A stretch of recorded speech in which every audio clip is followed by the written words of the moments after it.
آج 26 دسمبر ہے۔ 26 دسمبر 2022 کو اس وقت کی حکومت حضرت عبدالقدوس بیزنجو رحمۃ اللہ علیہ کی حکومت نے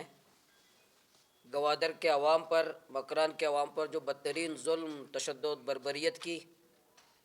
وہاں کی ہماری ماؤں اور بہنوں پہ تشدد کیا، ہمارے چادر و چاردیواری کو پامال کیا، ہمارے خواتین کے ہاتھ توڑے، ہمارے گھروں میں گھس کر ایپسی اور پولیس کے ذریعے ڈکیتیاں اور چوریاں کی، زیورات تک ان ظالموں نے نہیں بخشا، اور ہمارے تمام قائدین اور کارکنان پر تشدد کرنے کے ساتھ بے بنیاد مقدمات بھی بنائے۔ 302 کے مقدمات سمیت 16 مقدمات ہمارے قائدین اور کارکنان پر اس وقت کی جابر ظالم حکمران صوبائی حکومت کے، پھر میں کہہ رہا ہوں حضرت عبدالقدوس بیزنجو رحمۃ اللہ علیہ کی جو حکومت تھی، اس نے ہمارے گوادر اور مکران کے عوام پر ظلم اور جبر کے پہاڑ توڑے۔ وہ ہم ہر سال گزشتہ 2-3 سالوں سے 26 دسمبر کو ہم اس کو یاد بھی کرتے ہیں، وہ یاد دہانی بھی کرتے ہیں، ان مکروہ چہروں کو قوم کے سامنے لاتے ہیں، ان کرداروں کو بھی قوم کے سامنے لاتے ہیں کہ انہوں نے ایک پرامن احتجاج کو، ایک جمہوری احتجاج کو جو اپنے آئینی حقوق کے لیے تھا،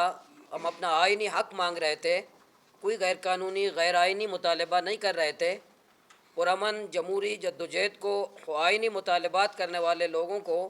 طاقت کے ذریعے سے کچلا، اور ہمیں کرائم برانچ کوئٹہ تک، مجھ سمیت ہمارے بہت سارے قائدین کو کوئٹہ کے کرائم برانچ تک میں انہوں نے منتقل کیا۔ تو ہمارے اس وقت کے مطالبات یہی تھے، ٹالر مافیا کو جو ہمارے ساحل بلوچستان کو تاراج کر رہے تھے، بارڈر کے بندش تھی، لاپتہ افراد تھے، چیک پوسٹوں پہ تذلیل تھی عوام کی، منشیات کے اڈے تھے،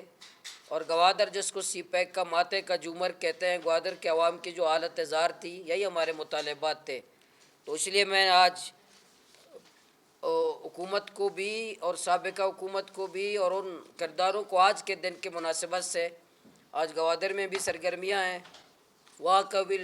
لوگ یاد کر رہے ہیں، ان کرداروں کو، ان بدترین مکروہ چہروں کو یاد کر رہے ہیں جنہوں نے 26 دسمبر 2022 کو گوادر کے ہماری چادر و چاردیواری کو پامال کیا۔ نام نہاد، کرپٹ، نالائق، اور جو سونے والی حکومت تھی، 24 گھنٹے آپ کو پتہ ہے وہ سوتے تھے۔ تو اس وقت کا وزیر اعلیٰ ہاؤس حبیب نالہ بنا ہوا تھا، تو اس وقت کی جو حکومت نے ہمارے اوپر جو ظلم اور جبر کیا، اس کو ہم یاد کر رہے ہیں۔ اسی طرح جماعت اسلامی نے بلوچستان کے ایشوز پر، انہی ایشوز پر ہم نے ایک تحریک چلانے کا بھی اعلان کیا ہے، الحمدللہ ہم چلا بھی رہے ہیں۔ اسی سلسلے میں 16 نومبر کو ہم نے آل پارٹیز کانفرنس کی، اس میں بلوچستان کے تمام بڑی سیاسی جماعتوں نے الحمدللہ بھرپور شرکت کی۔ ہم نے ایک اعلامیہ بھی جاری کیا بلوچستان کے حقوق اور مسائل پر، اور اسی طرح ہم نے 29 دسمبر کو بلوچستان کے تمام قبائل، پشتون اور بلوچ جو بڑے بڑے قبائل ہیں، اور کوئٹہ کے جو بڑی آبادیاں ہیں، سب کے مشران کو، بڑوں کو ہم نے دعوت دی ہے۔ اس میں بڑے بڑے جو نام ہیں، محترم نواب اسلم رئیسانی صاحب، نواب ایاز صاحب جوگزئی صاحب، اور اسی طرح اور جس طرح ہمارے نواب مولانا محمد خان شیرانی صاحب، اس طرح کے جتنے بڑے بڑے قبائل ہیں، سب کو ہم نے ملاقات کر کے دعوت دی ہے کہ تاکہ بلوچستان کے مسائل پر ہم قبائلی لوگوں کو، قبائلی مشران کو بھی اعتماد میں لیں، ان سے مشاورت کریں۔ جہاں بلوچستان میں ظلم ہے، جبر ہے، جہاں کوئی سیاسی آزادی نہیں ہے، یا بولنے پہ قدغنے ہیں، ہم تو خود منتخب رکن اسمبلی ہیں، ہم بلوچستان اسمبلی میں ہم بات کرتے ہیں، تو ہم دوسرے دن اپنی اس تقریر کا پرنٹ نکالتے ہیں کہ کل ہم نے تقریر کی، آیا وہ تقریر من اس میں ریکارڈ میں موجود ہے کہ نہیں ہے، وہ ہماری تقریر اسمبلی کے ریکارڈ میں بھی کاٹ دیا جاتا ہے، کس طرح ہماری وہاں کی اسپیچ کو بھی کاٹ دیا جاتا ہے۔ تو اس لیے جہاں اسمبلی کے اندر بات کرنے کی آزادی نہیں ہے، باہر سیاسی آزادی نہیں ہے، نہ میڈیا آزاد ہے، نہ سیاسی کارکن آزاد ہے، صرف آزاد ہے تو منشیات فروش آزاد ہیں، قاتل آزاد ہیں، دہشت گرد آزاد ہیں، لینڈ مافیا آزاد ہیں، ڈرگ مافیا آزاد ہیں۔ تو آپ اندازہ لگائیں مصور کاکڑ جو 15 نومبر سے اغوا کیا گیا ہے، تاحال اس کے لواحقین احتجاج کر رہے ہیں، روزانہ دھماکے، روزانہ قتل، جو بدامنی کی آج بلوچستان میں حال ہے، تو اس ماحول میں جو بلوچستان کے لوگوں کو لاپتہ افراد کا جو مسئلہ ہے بلوچستان کا، وہ بڑھ رہا ہے۔ بار بار احتجاج کرنے کے باوجود بھی کہ اس مسئلے کو حل کیا جائے، قانون و آئین کے مطابق حل کیا جائے، بجائے کہ ریاست کے ادارے اس مسئلے کو حل کریں، مزید لاپتہ کرنے کا سلسلہ جاری ہے۔ مزید ہمارے نوجوانوں کو لاپتہ کر رہے ہیں اور سمجھ رہے ہیں کہ ایسے میں ریاست کو ہم مضبوط کر رہے ہیں، لیکن ان کم عقلوں کو کون بتائے کہ نوجوانوں کو لاپتہ کرنے سے ریاست مضبوط نہیں ہوتی، نوجوانوں کو لاپتہ کرنے سے ریاست کی بنیادیں کمزور ہوتی ہیں، ریاست کے بارے میں نفرتیں بڑھ جاتی ہیں اور بڑھ رہی ہیں۔ تو اس لیے وہاں جب ماؤں کے بچوں کو چھین لیتے ہو تو اس سے پاکستان کے بارے میں، ملک کے بارے میں، کیونکہ اس ماں کا، میں نے آپ کو خود پتہ ہے، میں نے اسمبلی میں کہا تھا کہ ماں کا پاکستان اس کا بچہ ہے، اس ابو کا پاکستان اس کا بیٹا ہے جو لاپتہ ہے، اس کا بیٹا وہی ہے جو لاپتہ ہے، اس کا پاکستان لاپتہ ہے۔ جب تک اس کا بیٹا کو واپس نہیں کرو گے، اس لخت جگر کو واپس نہیں کرو گے، پاکستان مستحکم نہیں ہوتا۔ لیکن ان کم عقل، بے عقل، طاقت کے گھمنڈ اور غرور، اقتدار کے گھمنڈ اور غرور، اور اپنے بندوق کی طاقت اور گھمنڈ اور غرور کی بنیاد پر بلوچستان کے عوام کو دبانے کی کوشش کرتے ہیں، بلوچستان کے لوگوں کو ایک غاصب، غلام قوم کی طرح اس کو ٹریٹ کرتے ہیں۔ اسی طرح چیک پوسٹوں میں جو ہمارے ساتھ سلوک ہوتا ہے، لک پاس کا چیک پوسٹ ہو، یا ناکہ کاڑی کراچی جاتے ہیں وہاں کا چیک پوسٹ ہو، یا تلار گوادر کا چیک پوسٹ ہو، یا باقی جتنے چیک پوسٹوں پہ جو ہمارے ساتھ ایف سی والے جو سلوک کرتے ہیں، رویہ رکھتے ہیں، ایسا لگتا ہے کہ ہم لوگ پاکستانی نہیں ہیں۔ میں آج 2024 کا سال گزرا ہے،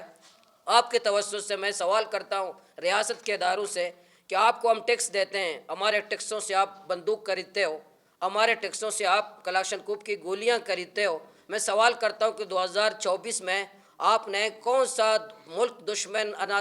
دشمن کے سینوں پہ گولی ماری ہو؟ آپ نے یہ پاکستانیوں کے سینوں پہ گولیاں ماری ہے۔ جس ٹیکس سے میں آپ کو پیسے دیتا ہوں، آپ کلاشن کوپ خریدتے ہو، گولیاں خریدتے ہو، وہی گولیاں اپنے پاکستانیوں کے سینوں میں پیوست ضرور کیا ہے۔ کسی انڈیا جس کو آپ دشمن کہتے ہو کہ انڈیا ہمارا دشمن ہے، کسی بارڈر میں کسی کے اپنے سینے پیوست نہیں کہ سوائے ہمارے، سوائے اسلام آباد میں پرامن احتجاج کرنے والے یا بلوچستان میں پرامن لوگوں کو یا ہمارے نوجوانوں کے سینوں پہ آپ نے پیوست کیے ہیں۔ تو جماعت اسلامی انشاءاللہ ہم بلوچستان کے حقوق کے لیے پہلے بھی، اسمبلی کے اندر بھی، اسمبلی سے باہر بھی،